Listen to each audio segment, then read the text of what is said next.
আসলে আমার বাবা নাই, আমার বাবা মারা গেছে। আমি যখন অনেক ছোট ছিলাম তখন আমার বাবা মারা গেছে। বাবার ভালোবাসাটা কি জিনিস ওটা বুঝিবার আগেই আমার বাবা কিন্তু আল্লাহর কাছে পাড়ি জমাইছে। আমার আশপাশে যখন কোনো বন্ধু দেখি তার বাবার সাথে কথা বলতেছে, আমার মনটা খুব ছোট হয়ে যায়। আমার পাশে যখন দেখি যে কোনো বন্ধু তার বাবারে ফোন করি, বাবার খোঁজ খবর নিতেছে, আমার মনটা তখন খুব খারাপ হয়ে যায়।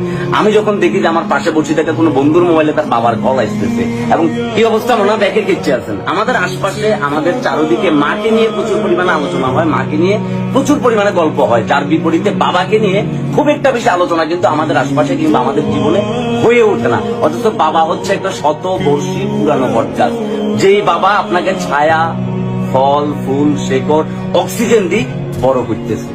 আসলে আমার বাবা নাই, আমার বাবা মারা গেছে। আমি যখন অনেক ছোট ছিলাম তখন আমার বাবা মারা গেছে। বাবার ভালোবাসাটা কি জিনিস ওটা বুঝিবার আগেই আমার বাবা কিন্তু আল্লাহর কাছে পাড়ি জমাইছে। আমার আশপাশে যখন কোনো বন্ধু দেখি তার বাবার সাথে কথা বলতেছে, আমার মনটা খুব ছোট হয়ে যায়। আমার পাশে যখন দেখি যে কোনো বন্ধু তার বাবারে ফোন করি, বাবার খোঁজ খবর নিতেছে, আমার মনটা তখন খুব খারাপ হয়ে যায়। আমি যখন দেখি যে আমার পাশে বসে থাকা কোনো বন্ধুর মোবাইলে তার বাবার কল আসতেছে, এবং তার বাবা তারে জিজ্ঞাসা করতেছে, তুই কি খাইছো, পকেটে কি টাকা আছে, একটা নাম্বার দে, তোর কিছু টাকা পাঠাই দে, তখন আমার মনটা খারাপ হয়ে যায়। অথচ এই বাবারা হচ্ছে একজন নীরব যোদ্ধা। এই বাবারা নীরবে নিবৃতে চুপচাপ আপনার জন্য যুদ্ধ করে দেখতেছে। প্রত্যেকটা ঈদ আসবার আগে এই বাবাগুলার জুতার ক্ষয় কতবার যে হয়েছে সে গল্প কিন্তু আমরা জানি না। এই বাবা কিন্তু ঘামে বেচা শার্ট লই আপনার জন্য আপনার সবচেয়ে পছন্দের জিনিসটা বাসায় নিয়ে আসছে।